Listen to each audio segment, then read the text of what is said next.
of old hat and have been superseded. And one of the reasons is that some of the most striking features of Keynesian economics do not fit formal models of economics, and yet are critical to our current economic situation, and that's why he is receiving some attention. And the most interesting of these, I think, is the weight that he puts on uncertainty.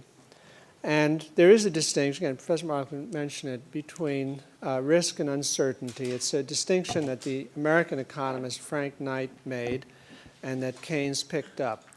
And so risk is some event to which you can attach a probability. And uncertainty is an event to which you can't attach a probability. So insurance is based on probabilistic risk, because that's how you compute a premium. You have to know the likelihood of a person dying in order to compute a premium. There's sometimes insurance against uncertain events. That's the sort of thing that Lloyd's specializes in, but that's not really insurance. That's gambling. There's some people willing to say, yeah, I'll insure your hand might be cut off, and you're a violinist or something. You might break your hand or something. There's no kind of actuarial estimation of such probabilities for an individual, but I'll gamble, and that's an important feature of human psychology, but it is very different from making a rational assessment of a risk that you can estimate. And what Keynes said was that uncertainty was a pervasive characteristic of the economic environment. And that's something economists don't like to hear because their models can deal with uncertainty in the sense of probabilities to which you can attach some estimate, but not with uncertainty in the sense that you have absolutely no idea what's going to happen within a broad range of possibilities. And what Keynes said was that because of this pervasive uncertainty, businessmen would not invest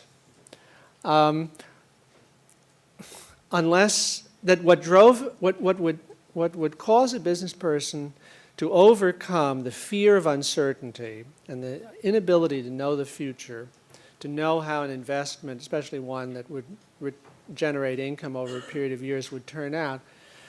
The only way to overcome that would be through what he called animal spirits.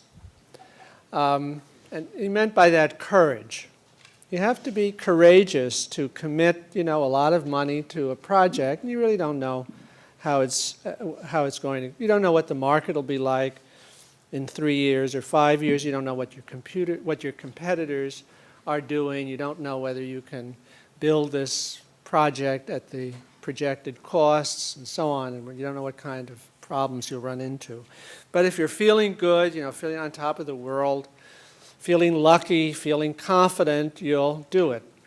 And what he said was, if for whatever reason that confidence, those animal spirits fall, businessmen just won't invest. And if they don't invest, then there's going to be unemployment, and that in turn will make consumers very fearful, because they now will find themselves in a very uncertain world. They don't know whether maybe they've lost their job, but for most people who retain their jobs, nevertheless, they'll feel, maybe I can lose my job. So now I'm in my economic environment is uncertain. So they kind of freeze, and they start to hoard. And Keynes explained, when people are afraid of buying, they're going to hoard. They're going to build up their savings. And this is exactly what we are observing, a tremendous rise in the savings rate of Americans in the last few months, from about 1% to 5% of people's income. And of course, if you save in very safe forms, that money is not available for investment.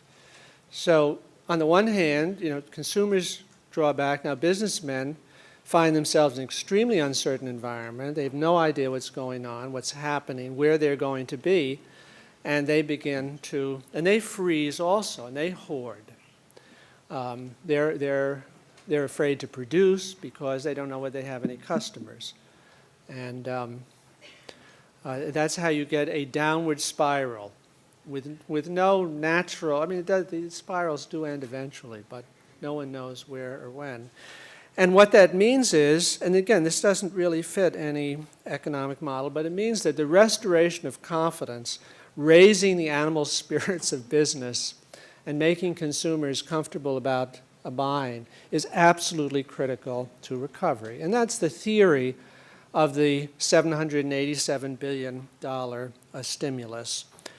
The notion is that if people observe activity, that there are some industries at least in which laid off workers are being rehired because they have these government contracts, then people begin to feel a little more comfortable.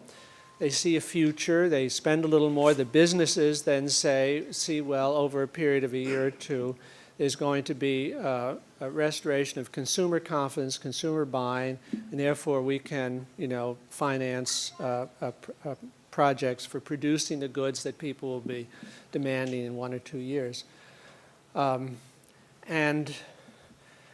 thing that supports the importance of this confidence is that, the Great Depression of the 30s reached its nadir the month that Roosevelt was inaugurated, in March 1933. Unemployment was 25%, and the output of the economy had fallen by 1/3 since 1929. And within days, really, there was a big upturn in the stock market, in output, and even beginnings of more employment. And that continued for several years, then it dropped for unrelated reasons. So somehow the ability to convince the public that the government was going to be able to do things that would restore the economy, that began a recovery before any of those measures actually could take effect. It was enough to anticipate there'd be more money floating around, there'd be more projects, more people would be hired, and so on. So until economists can work confidence into their models, they will have difficulty dealing with what, of course, has now turned out to be the major economic issue of the time. Well, unfortunately, I took more time than I planned, but if there's time for questions, a little time, I'd really like that, the opportunity. For you, we will. Okay, thank you. You're very kind. Thanks, Nick. I'm not sure that the analogy to surprise attacks works, or that somehow, or I'm worried that it might be a little bit beside the point, because, yeah, I can understand not seeing warning signals, and that's one important piece, but I think what we're trying to explain here is why the bubble burst, right, or why there was a bubble in the first place. And I mean, and the confidence issue goes to kind of how do you get out from a kind of, bubble that's flying all over the place. But I take it the big question is why the real estate bubble? What were the incentive structures or changes in market organization that would have facilitated that, made it happen? And then also you suggested something about the fact that what the problem was with the government didn't intervene properly, right? So how could the government have intervened to avoid that bubble from first blowing up and then second popping? No, you're right. They're quite separate questions. The uncertainty the confidence problem is a problem about how we dig out.